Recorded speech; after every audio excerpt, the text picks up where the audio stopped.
Hey, what's up, guys? Uh, I, this is going to be a guide for the Paralysis Wizard. I was playing it a lot yesterday on my stream, and I got a lot of requests for a guide, so I figured I'd record a short video and kind of just give you a rundown of the skills and the gear I use. It's a very simple character to get geared up, really. I did it in about an hour in the cube. It took about 1,000 death breaths, 2 or 3,000 of each crafting material, and you can run 70s and even 80s in a good group right off the bat. It works really well. There are a few pieces of gear that are key components to making the build work, but overall, it's really straightforward. Once you get the gear, you can pretty much play it right off the bat. Um, the reason why a 4-man group works so well is that in this build, your maximum damage output comes from being further away from your enemies. If you have a Z-Monk and a Z-Barb that can constantly group up the enemies and keep them pulled in, you can set yourself up at a maximum range in order to provide the highest damage output the quickest. Now let's quickly go over the gear, and then we'll go over the skills, and you'll see why certain skill sets and coincide well with the gear you have. Um, you're going to want to you want to achieve a 4-piece Veers bonus and a 6-piece Taurash's bonus.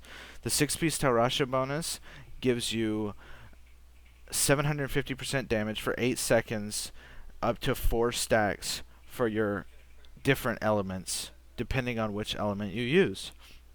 This, combined with the Archon stacks from your Veers 4 set, really help you out in terms of damage output, because you're going to be an Archon pretty much 100% of the time. So the way I personally use it is I have a Taurash's helmet, a Taurash's chest, and then Taurash's amulet, Taurash's offhand, and Taurash's gloves. Now, for most of your gear pieces, you want to roll cooldown wherever you can, and the reason for this is you want to be an Archon as much as possible. The longer you're out of Archon, the less damage you're doing, and the more chance you have to get killed, because the majority of your toughness comes from being an Archon and gaining those Archon stacks. Now, the central focus of the build is the Manald heal.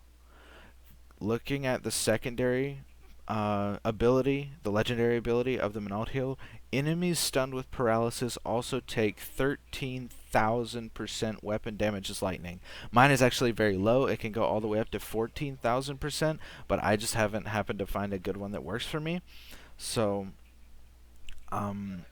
that's the main focus of the build, is proccing your paralysis. Paralysis is a passive, and we'll get into that in a little bit later. But, for the most part, on your gear, you want to focus on intelligence, vitality, and all resist, or armor, depending on what you can get. Your life pool isn't as important, but the more you can get later on, the better. I'm trying to think, is there anything else specifically you need to have? Oh, the belt. This belt is also very important because you get an immediate buff to your Archon stacks without actually having to kill anything as soon as it pops. You're also using the Starfire. On your Starfire, you want to prioritize attack speed if you can, because the higher your attack speed, the faster your Archon beam ticks. And then you want cooldown reduction as well. So I have 62% cooldown reduction. I have it on both of my rings. I have it in the gym in my helmet. I have it on my gloves. I have it on my weapon and on my offhand, plus in my Paragon points. Now this build ideally works once you hit 800 Paragon, and you can max out all of your Paragon categories, but you don't necessarily have to have it. I can go through Paragon priorities here in a minute, but I want to get into the skills. The skills are crucial. Arcane Torrent Static Discharge is on your left click, or your primary damage. This is used to proc your Obsidian Ring of the Zodiac. The Zodiac reduces the cooldowns of your other skills by 1 second every time you hit with a spender. Now, if you see, each missile explodes into 2 piercing bolts down here at the bottom. These piercing bolts can also proc your Obsidian Ring, and that's why it's one of the best abilities to use to get back into Archon faster.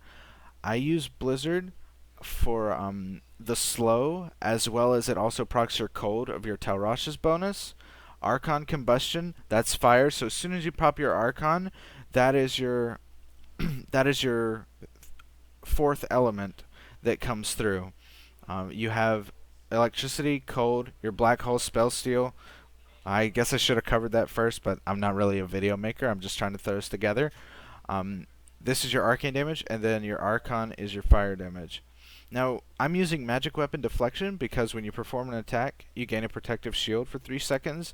This combined with the energy armor and your bracers here increases the potency of your shields. It just helps you stay alive when you're outside of Archon. Again, you're not outside of Archon very long, but for that limited window where you are out of Archon, you're very squishy. You can get one-shotted by almost anything. My passives are evocation because, again, cooldown. When you're not in Archon, you're not really doing damage. I mean, Arcane Torrent can hit pretty crazy sometimes, but it's not consistent. You run out of resource very quickly. Unstable Anomaly, this is just to keep you alive. You get one-shotted sometimes by things you don't even see, and you'll proc at full health and you don't even know what happened. Paralysis is big. You know, the Manald heal, going back to the Manald heal, enemies stunned by paralysis take 13 to 14,000% weapon damage. This is where all of your damage is coming from, essentially. If you're not proccing paralysis, you're not doing damage, and that's it. And then Power Hungry. This goes back to the being further away from your enemy. This combines with the Starfire. This combines with your Zay's Stone of Vengeance. You're just adding on to that maximum distance damage. The legendary gems I'm using are the Gogok of Swiftness for the cooldown, the attack speed, the dodge chance, just a little bit more toughness. And again, the more attack speed you have, the faster your Archon Beam ticks. The faster your Archon Beam ticks, the higher chance you have of proccing paralysis and doing your damage.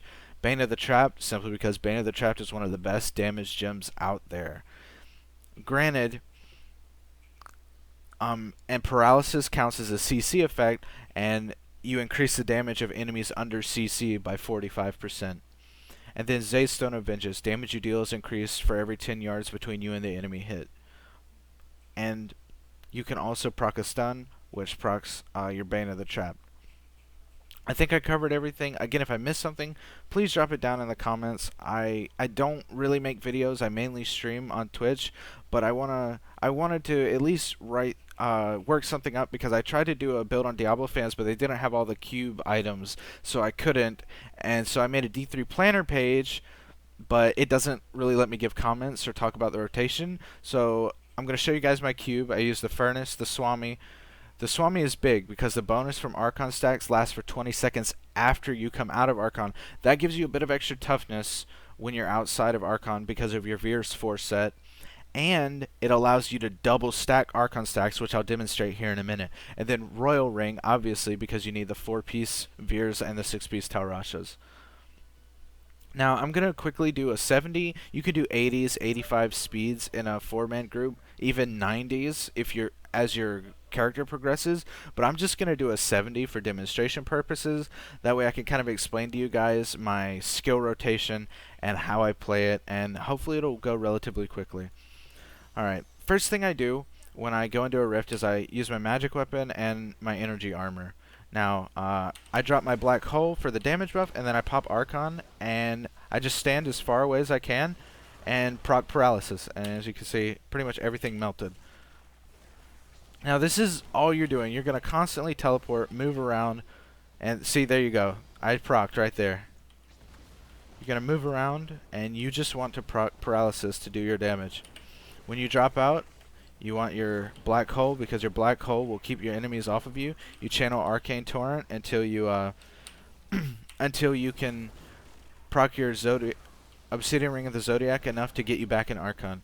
Now you see the damage is absolutely insane. If you can get to max distance, combine that with your Starfire and your Zay's Stone and just proc paralysis, you're going to pretty much one-shot almost everything you come into contact with.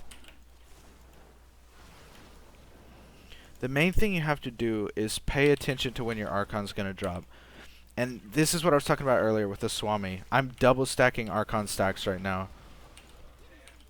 So if you can keep your cooldowns going properly, you will have double Archon stacks for about half to 3/4 of the time you're in your next Archon rotation, if you get lucky. Now, my Archon's about to drop, so I'm positioning myself away from the enemies. I want to drop a black hole, get that damage buff, use my Arcane Torrent and Blizzard to proc my 3 stacks of Taurasha, and then bam, I hit Archon, my combustion procs the 4th stack, and that's when you do the majority of your damage, is that first 8 seconds when you have the Taurasha set proc. Now, you still do damage after that, but your Archon will only stack 1 Taurasha stack, so it's not as good. So you want to focus your main burst damage, especially in groups, off of this 4 Taurasha element, and then activate your Archon and just beam everything to death. All right, now I'm just gonna focus on the clear for the remainder of the run. Hopefully you can kind of get an idea for the pattern of how I play the build.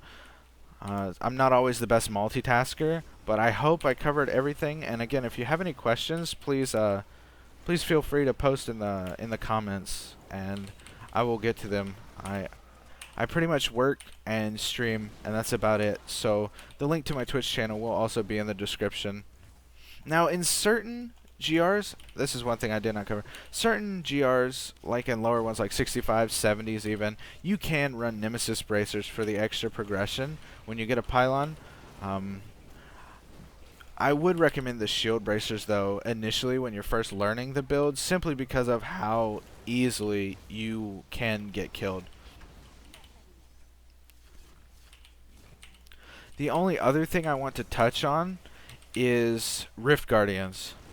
But I will probably just kind of cut the clip until we get there, because there's a key mechanic when you get to the Rift Guardian that you guys, when you get there, you might be a little stumped as to why it seems like your damage just stalls out, and I will explain that then.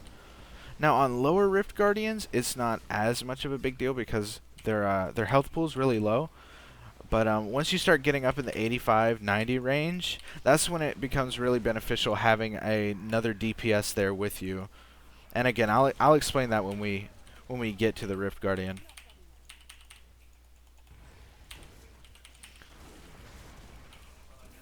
But as you can see, you've got a lot of mobility in this build. You've got a lot of damage, a lot of consistency, and when you're an Archon, a lot of toughness too. Now, I did talk about how earlier I wouldn't necessarily recommend this build for torment farming, and the reason is your damage output is so high that when you drop out of Archon, you know how you've seen me usually using my Arcane Torrent to proc my Obsidian Ring of the Zodiac to get back into Archon? Well, even in Torment 13, your Arcane Torrent melts mobs so fast, it takes forever to get back into Archon. Now, again, you can use it, it sort of stalls, as in your clear efficiency, and that kind of sucks. I was trying it out earlier. Now, but one thing you can do is once your gear starts to get better, you can get an Injom, and if you use an Injom instead of, and like a Starfire in the cube, instead of the Furnace, you can, as long as you kill, I think it is 1 elite at 62% cooldown, maybe 2, you'll have 100% uptime on Archon anyway, and then you'll be able to have your constant teleport in Archon and everything else. So it does work in torment farming. You have a lot less room for utility for, say, something like an Average Band or Boon of the Hoarder compared to something like a Sunwuko Monk.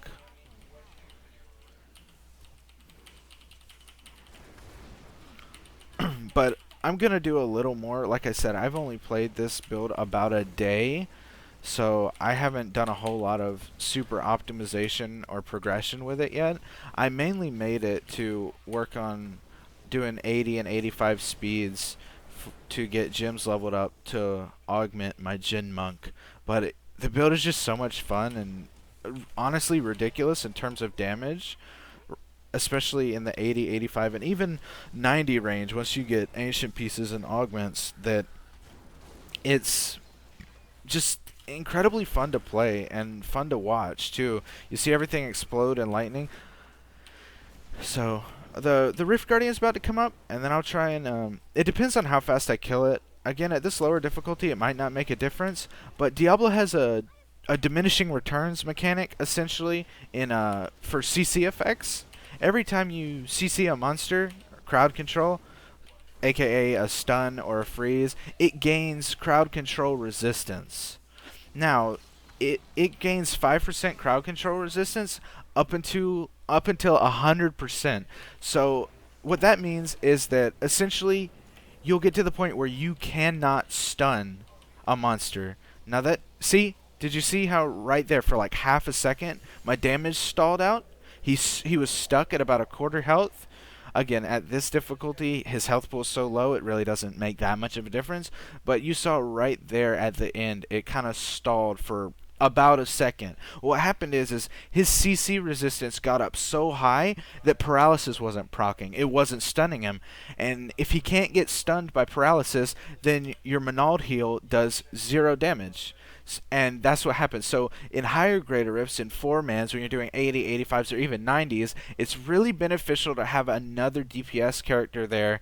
I found that a Firebird's Wizard works the best because you really synergize well. The Firebird's Wizard works from the middle of the group out, and you work from the outside in as a Paralysis Wizard. We ran a Firebird Wizard last night, and we were doing 85s in like 6 minutes.